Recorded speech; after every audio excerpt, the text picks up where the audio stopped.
watching on the live iHeartRadio app screen, you see on the player there, you see the little microphone, you press the microphone and speak. Speak up to 30 seconds with instant gratification, instant sharing, and we appreciate that. It's absolutely free. We appreciate you doing that when you feel so moved, and then we will air what makes it through the censor. Mike Harvest is. It's good. Remember, we found you need to remember to speak when you press the button. We can't read your thoughts. Some people just said us, dead air and squelch and fuzz and all of that. Just watching the Pentagon briefing. The Pentagon in Washington, D.C., the spokesman John Kirby say we're concerned about potential for escalation. I keep getting this sense, with all due respect, that this administration loves to observe the way Joe Biden's been observing as a senator for almost his whole life. And Biden even admitted back in January. Senators do. He's commander-in-chief. He's the president. So when they say things like, hey, Putin can stop this war right now, okay, Captain Obvious, we know, yes, he could. And they say we're concerned about escalation. Anybody reading and watching and observing knows that. So I don't know that there's more going on. I hope there is. But meanwhile, another night is upon the people of Ukraine, or they're now so little 9 o'clock p.m. tonight. And our friend Nadia Vecina is back with us in Kiev, Ukraine, where she's a radio talk show host and involved in all sorts of other entrepreneurial events and production. Talk about a change you had in your Facebook post, kind of a that was then, this is now. A picture of you kind of like a glamour shot as doing one of the shows, and then the picture alongside is wearing a helmet and being hunkered down. So every day has got to be harrowing, isn't it? But you are full of courage. So give us the latest. Hi, hi America, and hi, thanks for having me in your show again. This is my second time on your show, and I really appreciate it. Well, when I did post this picture, when it was like 30 years celebration of Football Federation of Ukraine, and Ukrainian football is getting better and better, and it's like very serious was the event.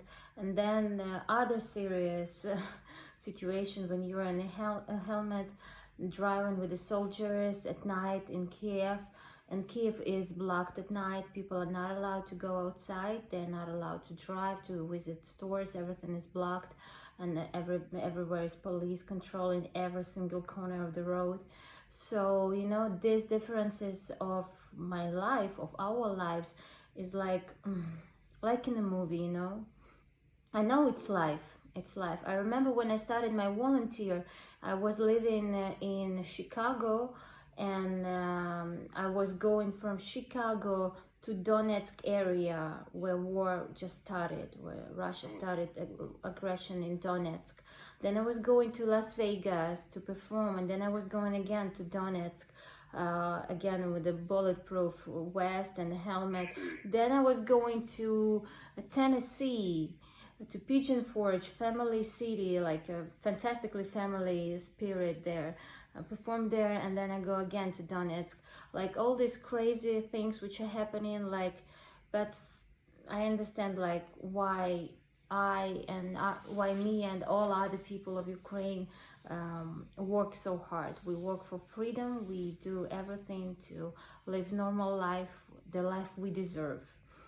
So Nadia,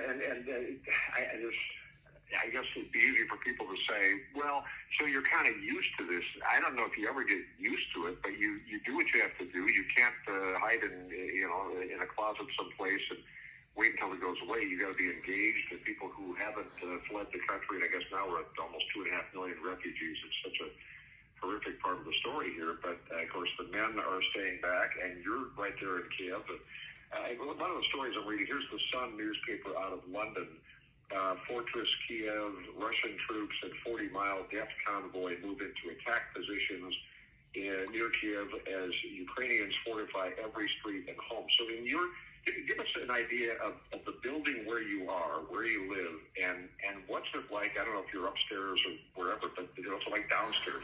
What's it like at the street level? Outside? Oh wow, well, this is a very good question, because I sent you, we were texting messages, and I sent you, I don't know if you received that. I did make the video. I live very, very high, like like you Americans Yeah, I love, don't think very that may high. have not made it by the firewall there, so you might want to try that again. I've not seen that one yet. So you're up in a high rise. You're upstairs. Yeah, I'm very, very high. And I just was going close to the window and I saw the rocket falling down. The fucking Russian rocket. I'm sorry, I cannot say another way. I'm living in a central part of the Kiev, like in a downtown, like super central part. And Russian rocket was flying above my home. And thanks God, Ukrainian army just destroyed it straight in the air.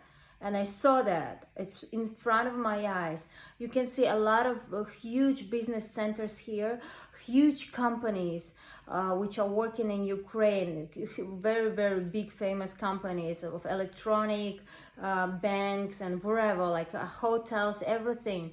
And it was flying straight above our head right now, you know. What are they doing? They just, what? They trying to destroy the business center or just usual people? Like, what the point? What the point? If they're fighting army against army, okay, that's one thing. Why are you doing that? Why rocket is flying in above the Kiev, and Kiev is capital of Ukraine, and Ukraine is the biggest country in Europe. Oh my gosh, it was just like half an hour ago. Oh, wow. So that's happening in an increasing way, it appears. Talking to Nadia Vesina, who's in Kiev, Ukraine, and she has a radio talk show there and involved in a lot of other business endeavors and up there at a bird's eye view, which may not be a good place. I'm looking at all these buildings in other places in Ukraine have just been decimated. A lot of high rises, unfortunately, by the Russian shelling. And of course, if people are sitting back in Russia, there's a really good piece in the New Yorker magazine, and I just posted this yesterday on my Twitter at Mark Larson Radio, that gives a view of inside Russia, what people like a friend of mine I have there are seeing if they're only watching state media. To there, it's liberating. It's they're trying to take away the Nazis out of Ukraine and the corruption, and they were invited in by the Russians. Well, you know that's not the case. You're there. You're in the midst of this. Well, you know what, Russians, I even don't want to talk about them. This is... Well, you kind of need to talk about them because they're the ones at the door, right? So. Yeah, you're right. But you know that you have to, like, I mean, you understand that, but basically the world and Russians have to understand that Ukrainians and Russians are totally different nations, extremely different. Okay, we were in the Soviet Union, but it was in the past. In 2022, this is absolutely different nations. We have nothing common, nothing. Yes, we speak Russian, but because all our countries started from Kiev. There was no Moscow, there was no St. Petersburg, there was no nothing, there was Kiev. It was started from Kiev, and just after like 400 years, appeared Moscow. Right. Can you imagine that? Right. Let me ask you about this because Biden actually, we're told he was the sole veto of this jet deal, getting some big 29 jets that Ukrainian pilots could fly and getting them from Poland. And Biden stopped that, saying, well, that could provoke Putin, and just like if you do the airspace protection with a no-fly zone. But already, the same kind of process is used for anti-aircraft stuff, Javelin, missiles and so forth. There's a lot of things happening. I'm sure that's a sore point with Ukrainians right now, well, the fact that firepower is not available. Well, I'm sorry, I just want you to hear, and probably you will hear that. Do you hear? The siren going off there. Do you hear that? Yes. Yes, so this is what's going on right now in Kiev. This is the alarm that we... Do you need to take some cover? Is that commonplace happening on a regular basis now? Or? Well, I need, after this sound, I have to go down and hide myself somewhere in a safe place. Okay, Nadia, you go ahead and do that right now. No, I'm fine. I'm gonna talk to you because it happens like every time, and I'm gonna go to corridor. I'm sure the connection will be good. I'm just gonna close the door and... Okay, so keep on the move and keep the connection, so keep talking as you make moves for cover. Yeah, I'm just closing the door because I need to go a little bit to a safe place. Well... So this is the procedure. When you hear those alarms going off, it's time to take cover since you're in a high rise. Which floor are you on? Oh, 22. 22nd floor, you gotta go down the stairway. Yeah, I'm going to the corridor where there is some place like walls and everything. So this is the reality. This is what's going on nowadays, and this is why we want the Europe to close the sky. We need to close the sky, and that's it.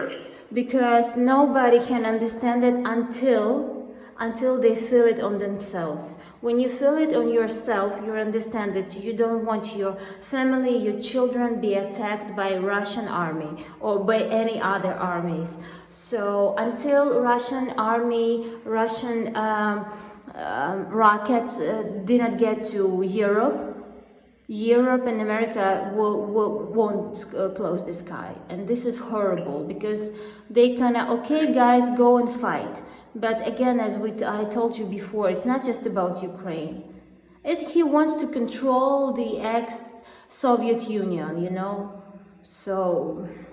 Yeah, absolutely. So now you're on the 22nd floor. We just heard the air raid sirens, and as you're doing that for us a few seconds later, I see I'm looking at all the news networks here, and they say new air raid sirens heard in Kiev. It's like, yeah, we hear them because Nadia Vasina is right over there right now in the corner. So is this like when we in parts of America hide from tornadoes and you go to the most secure part of the building? You didn't have to go down to the basement.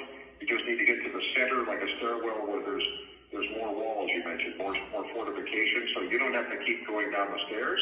Well, we did that the first week. And we try to do it as often as it's possible. But sometimes you get at the point, and it's not a good thing, when you get tired, and you kind of, okay, I'm gonna stay here, I'm gonna find a secure place on the 22nd floor. Well, I have soldiers and they tell me what to do, when to do. Sometimes if I were not on air right now, I would call my friends and ask if I really need to go downstairs or I can stand on the 22nd floor because they know like a lot about like if this is the reality. Well, listen, I don't want to keep you from ultimate safety, so do this. Call your friends. Appreciate you getting to safety and hearing you. I tell you, it makes us feel like we're right there, and we're certainly there in the fight with you all, and happy that our government is sending more money for starters. Some of the other assistance as the fight continues. But stay in touch through the night. There are notes going on almost 9:30 Ukrainian time. Let me know when you're safe and when that. Hopefully, it's an all clear. And send me a message, and we'll be in touch. And talk to you again soon. Be safe, all right? Yeah, and I wanted to say one thing. If somebody using your being on air, if someone wants to help and support me being a volunteer, I spend a lot of time, energy, and money for supporting our territorial defenders, and we spend just and government helps, and usual people helps to each other. So if somebody wants to support somehow emotionally, media, financially, just please find me in Facebook or in Google, Nadia Vasina, gymnast, athlete, forever. I would be very, very appreciated because it's difficult. It's very difficult, but we feel the support of your support. I appreciate your time on air, the other support. So all together we will win, and I will come to your city and perform someday, I'm sure. Yes, you will, and we'll be in touch. I'll stay in touch here after the show as well. Nadia, be safe, and thank you so much for sharing some time with us. Call your friends to make sure everything's good. Yeah, okay? Thank you. Have a good one. Take care. Yeah, all right, Nadia, we'll see you then. Ось так. Я думаю, для радіошоу це було чудово, тому що почалася сирена і рейтинги для радіослухачів будуть гарні. Опа, як стрьомно. Так, 2 стіни, правило 2 стін. Yoo-hoo, come on. So I think it was a good experience about the alarm started and people have to hide, so I think for the radio show it was a good one for the ratings. Okay guys.